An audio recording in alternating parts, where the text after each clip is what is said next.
Hello dear friends, here we are again for another short video in this series on how to stay positive in a negative world. And yesterday we said turn off the TV or get rid of your TV, even better. Today I have another very practical point that has really helped me in my life, and that's you need to go for a walk.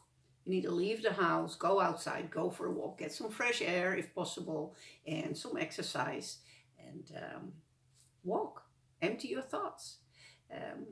I have one of those devices that counts your steps, and I walk a lot, and it really helps me to manage my thoughts, to hear from God, to calm down, to evaluate and reflect on things. And the other day I was reading in the Bible that even our forefathers, they did it. And I want to share a scripture with you that I thought was very interesting. And you can find it in Genesis, first book of the Bible, Genesis 24,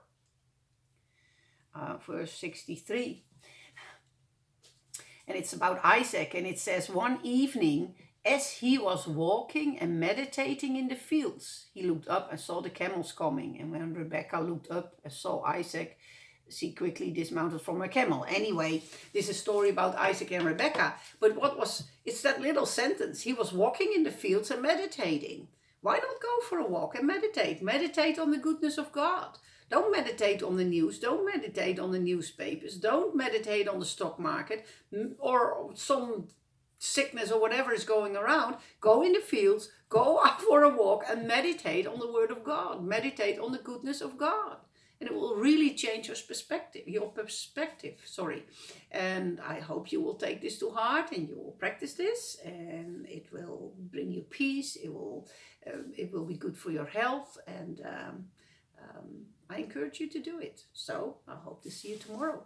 Bye.